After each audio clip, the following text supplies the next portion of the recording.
प्रिय छात्रों, अब आगे के भाग द्रव्य का वर्गीकरण, जैसा कि आप पढ़ रहे हैं चैप्टर फर्स्ट, तो उसमें आगे का जो भाग है वो द्रव्य का वर्गीकरण है। हालांकि आप कक्षा 9 में इस पाठ को आप पढ़ चुके हैं, लेकिन एक तरह से आपका रिवीजन हो जाएगा इसमें और आप नई चीज़ों को सीख भी पाएंगे। यहाँ पर देखिएगा, द्रव्य का एक टेबल के माध्यम से उन्होंने वर्गीकरण किया है। द्रव्य को हमने यहाँ पर मुख्यतः दो भागों में बांटा है। अगर आप ध्यान से देखेंगे तो मिश्रण है और शुद्ध पदार्थ है। और उसके बाद मिश्रण को भी हमने आगे भागों में बांटा, समांगीय मिश्रण और ऊष्मांगीय मिश्रण। तो इन्होंने आगे इसको स्पष्ट किया है। कैसे किया है ध्यान दीजिएगा। जब किसी पदार्थ के संघटक कण रासायनिक रूप से समान होते हैं तो इसे शुद्ध पदार्थ कहते हैं। मिश्रण में अनेक विभिन्न प्रकार के कण होते हैं। शुद्ध पदार्थ जिनसे मिश्रण बनता है मिश्रण के घटक कहलाते हैं। किसी मिश्रण में दो या दो से अधिक पदार्थों के कण किसी भी अनुपात में उपस्थित हो सकते हैं। उसके आसपास उपस्थित अधिकांश पदार्थ मिश्रण हैं। उदाहरण, जल में चीनी का विलयन, हवा, चाय आदि सभी मिश्रण हैं। अब आता है इसमें कि मिश्रण समांगीय है, विषमांगीय। तो आपको इसमें देखना होगा, समांगीय मिश्रण में घटक एक दूसरे से पूर्णतः मिश्रित होते हैं। इसका तात्पर्य है कि मिश्रण में घटकों का कण संपूर्ण मिश्रण में एक समान बिखरे होते हैं और पूरे मिश्रण का संगठन एक प्रकार से समान हो जाता है। जैसे जल में चीनी का विलयन, हवा। यहाँ दोनों ही आपको एग्जाम्पल दिए गए, उसमें आपने देखा हो कि मिश्रण एक समान रूप से रहता है। इसके विपरीत विषमांगीय मिश्रण की बात करें तो एक समान नहीं होता है। इसमें तो कभी कभार विभिन्न घटक अलग अलग देखे जा सकते हैं। उदाहरण, चीनी और नमक, दाल के दानों में गंदगी, छोटे कंकड़ वगैरह पत्थर होते हैं। कणों का विषमांगीय मिश्रण है। आप अपने दैनिक जीवन में प्रयुक्त होने वाले ऐसे कई उदाहरणों को देख सकते हैं। आगे बढ़ते हैं तो यहाँ यह उचित है कि किसी मिश्रण के घटकों के हाथ से बीनने, छानने, क्रिस्टल आसन आदि भौतिक विधियों का उपयोग किया जाता है। यानी कि हम मिश्रण को अलग करना है तो ये हम विधि का प्रयोग कर सकते हैं। शुद्ध पदार्थों के अभिलक्षण मिश्रणों से भिन्न होता है। यानी कि शुद्ध पदार्थ जो है उसका संगठन निश्चित होता है। मिश्रणों में दो या दो से अधिक पदार्थ शुद्ध हो सकते हैं जो किसी भी अनुपात में उपस्थित हो सकते हैं और उसका संगठन भिन्न हो सकता है। धातुओं की बात करें तो तांबा, चांदी, सोना, जल, ग्लूकोज आदि शुद्ध पदार्थों के कुछ उदाहरण हैं। लेकिन ग्लूकोज में कार्बन, हाइड्रोजन और ऑक्सीजन एक निश्चित अनुपात में होते हैं। इसके सभी घटकों का संगठन एक समान जैसा है। अतः शुद्ध पदार्थों के अतिरिक्त ग्लूकोज का निश्चित संगठन होता है। इसके अतिरिक्त ग्लूकोज के संगठक कार्बन, हाइड्रोजन और ऑक्सीजन को सामान्य भौतिक विधियों से अलग नहीं किया जा सकता। आगे वो कहते हैं, शुद्ध पदार्थों को पुनः तत्वों तथा यौगिकों में वर्गीकृत किया गया, जिसमें एक ही प्रकार के कण या परमाणु होते हैं। वो पिछली कक्षाओं में आप पढ़ चुके हैं, परमाणु अणुओं से परिचित हैं, लेकिन यहाँ पर आप चैप्टर सेकंड में एक बार फिर से पढ़ेंगे।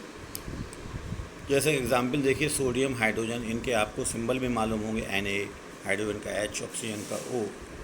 तांबा, Cu, चांदी, Ag आदि हैं। ये एक ही प्रकार के परमाणु हैं, परंतु विभिन्न तत्वों के परमाणु एक दूसरे से भिन्न होते हैं। जैसे सोडियम और तांबे कुछ तत्वों में एकल परमाणु घटक कणों के रूप में उपस्थित होते हैं, जबकि कुछ अन्य तत्वों में घटक अणु होते हैं जो दो या अधिक परमाणु के संयोग से बनते हैं। यहाँ पर हम एग्जाम्पल लेते हैं तो हाइड्रोजन, नाइट्रोजन, ऑक्सीजन गैसों में इन तत्वों के अणु उपस्थित होते हैं जो क्रमशः दो परमाणुओं के संयोग से। यहाँ देखिएगा, यहाँ इन्होंने एग्जाम्पल दिए हैं विभिन्न तत्वों के परमाणु, HONCUN। लेकिन यहाँ पर अगर आप देखेंगे तो हाइड्रोजन, ऑक्सीजन और नाइट्रोजन गैसें हैं, तो इनके दो परमाणु संयुक्त होकर एक अणु बनाते हैं और प्रकृति में इसी रूप में पाए जाते हैं। जब भिन्न तत्वों के दो परमाणु अधिक परमाणु एक निश्चित अनुपात में, यानी कि उनका कहना ये है कि अब यहाँ पर हमारे परमाणु जो हैं अलग अलग अनुपात में मिश्रित होते हैं, तो क्या प्राप्त होगा? तब यौगिक का एक अणु प्राप्त होता है। किसी यौगिक के घटकों के भौतिक विधियों द्वारा सरल पदार्थों को पृथक नहीं किया जा सकता। उन्हें पृथक करने के लिए रासायनिक विधियाँ, यहाँ जो एग्जाम्पल दे रहे हैं उनको यदि आप उनके परमाणुओं को अलग करना चाहें तो वो आप भौतिक विधियों से नहीं कर सकते, उसके लिए रासायनिक विधियाँ। जैसे आप सभी जानते हैं जल का सूत्र है H2O, यहाँ चित्र में दिखाया भी है, कार्बन डाइऑक्साइड का CO2, ये चीनी आदि एग्जाम्पल दिए हैं। अब 1.4 में आपने देखा कि जल के एक अणु में दो हाइड्रोजन परमाणु, एक ऑक्सीजन परमाणु उपस्थित होते हैं। इसी प्रकार कार्बन डाइऑक्साइड के अणु में ऑक्सीजन के दो परमाणु, कार्बन का एक परमाणु होता है। कहता है किसी यौगिक में विभिन्न तत्वों के परमाणु एक निश्चित और स्थिर अनुपात में उपस्थित होते हैं। यह अनुपात किसी यौगिक का अभिलक्षण गुण है, यानी कि अगर आप जल की बात करें, चाहे वो आगरा में हो, मुंबई में हो, बाहर विदेश में हो, उसका सूत्र यही रहेगा और यही अनुपात रहेगा। यह अनुपात, जैसा इन्होंने कहा, अभिलक्षण मत का मूल गुण होता है। इसके साथ ही किसी यौगिक के गुणधर्म उसके घटक तत्वों के गुणधर्म से भिन्न होते हैं। उदाहरण के लिए हाइड्रोजन और ऑक्सीजन, इनके दोनों के गुण अलग हैं, लेकिन जल जब बन जाता है तो उसका गुण अलग है।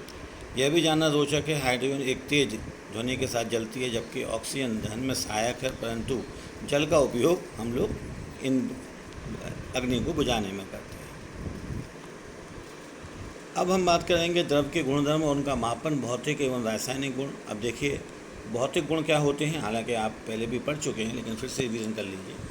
भौतिक गुणधर्म का मतलब है जैसे रंग, गंध, जो आप अपनी इंद्रियों से महसूस करें, क्वथनांक, घनत्व आदि। रासायनिक गुणधर्म जैसे संगठन, ज्वलनशीलता, अम्ल, क्षार से अभिक्रियाशीलता। भौतिक गुणधर्मों की पहचान या संगठन को परिवर्तित किया मापा जा सकता है। रासायनिक गुणधर्मों को मापने के लिए रासायनिक परिवर्तन होना आवश्यक है।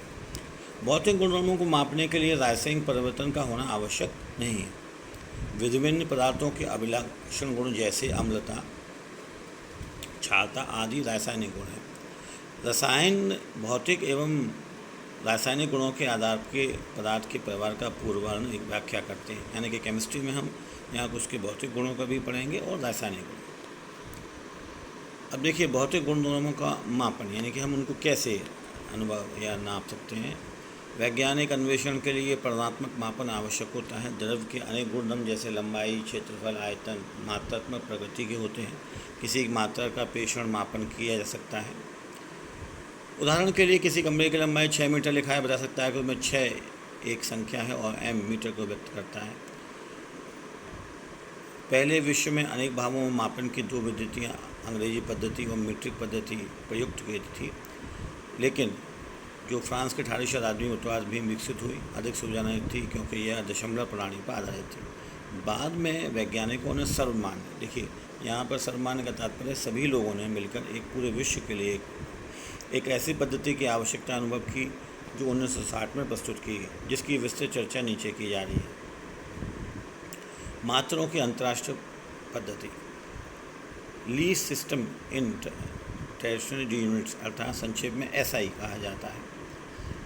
अगर आप देखें SI कहा था, जो सन 1960 में भार और माप के 11वें सर्व सम्मेलन में स्वीकृत किए गए। CGPM एक सरकारी संस्था है जिसका गठन एक रासायनिक समझौते मीटर पर पाती कहते हैं, जिस पर 1875 में पेरिस में हस्ताक्षर किए गए। SI पद्धति के 7 आधार मात्रक हैं जो कि आप टेबल 1.1 में दिए जा रहे हैं। ये आधारभूत वैज्ञानिक राशियों से संबंधित हैं, जैसे गति, आयतन आदि।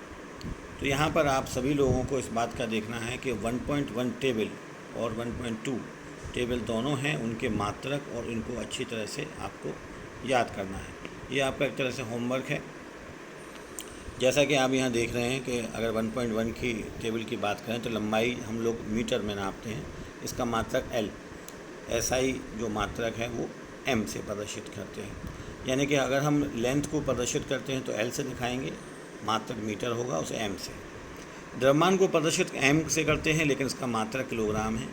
हालांकि ये सभी जो मात्रक हैं आपने पहले भी पढ़े हैं, लेकिन फिर भी इनको एक बार रिवाइज कर लेंगे।